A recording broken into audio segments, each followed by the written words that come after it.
কথায় আছে, ঈগলের পিঠে চেপে বসতে পারে একমাত্র পাখি হলো কাক।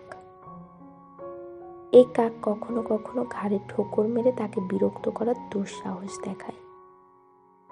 কিন্তু ঈগল কি করে? সে কি তার এই বিরক্তকর সঙ্গীর সাথে লড়াই নামে? না,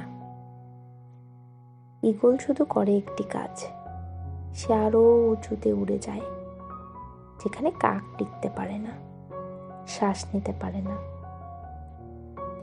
শেষমেশ কাক নিজেই হাল ছেড়ে পিঠ থেকে পড়ে যায়। এই বাস্তবতা আমাদের জীবনের জন্য এক অনন্য অনুপ্রেরণা। আমাদের চারপাশে অনেক কাকস্বরূপ মানুষ রয়েছে, সমালোচক, হীনমন্য, ঈর্ষান্বিত, যারা আপনার সাফল্যকে হজম করতে পারে না। তারা কখনো আপনাকে ছোট করার চেষ্টা করবে, কখনো আপনার বিশ্বাসে আঘাত করবে। বন্ধুর ছদ্মবেশে, সহকর্মীর মুখোশে, এমনকি কাছের আত্মীয়রাও হতে পারে এই কাক চরিত্রের ধারক।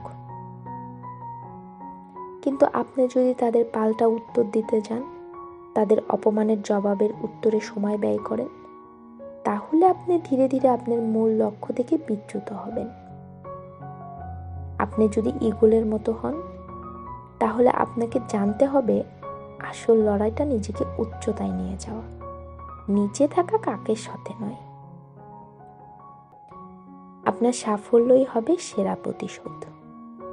যত সমালোচনা আসুক না কেন, আপনি যদি প্রতিনিয়ত নিজের কাজের মাধ্যমে উন্নতি করেন, আপনি যদি ধৈর্য ধরে নিজের লক্ষ্যে ঠিক রাখেন, তবে এক সময় সেই সমালোচকরাই হার মানবে।